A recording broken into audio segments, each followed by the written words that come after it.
Let's bring in former FBI agent and ABC News contributor Brad Garrett.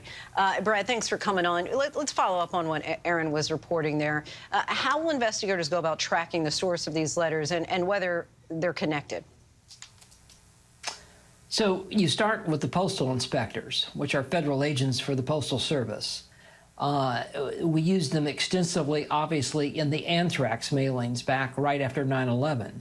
And so because of the markings, Linsey, on the envelopes themselves, in other words, they would know from those markings what distribution or sorting facility the letter went to.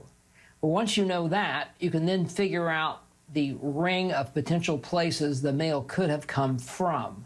In other words, it could have been picked up at someone's house. It could have been dropped in a box. The anthrax mailer dropped them in boxes. He drove all the way to New Jersey. Of course, we didn't know who he was. He did live down close to Washington. But the point being, you can probably track them at least to a distribution center. You may be able to track them to a particular location if, in fact, there's any sort of trace evidence that would help you.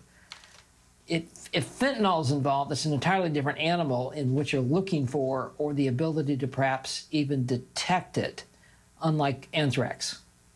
And given the states targeted, it does seem like whoever was responsible was potentially politically knowledgeable. Does that indicate anything like a specific motive or goal for whoever was behind this? Well, if you look at who it was mailed to, that certainly it's a suggestion that people are trying to disrupt the election.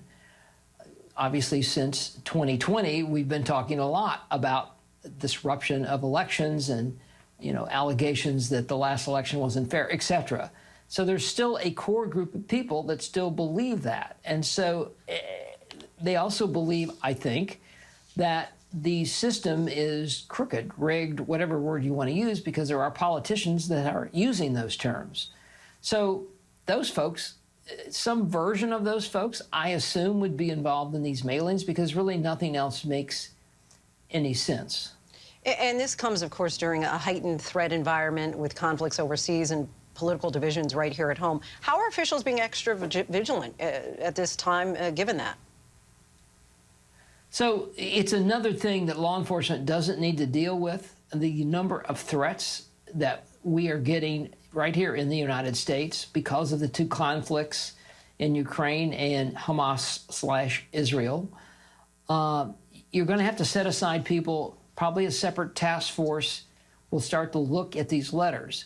The advantage we have is because of what I mentioned earlier, the mailings that occurred after 9/11 and the work that was done in that case, they'll probably overlay investigative techniques and tools that they use there to investigate this case.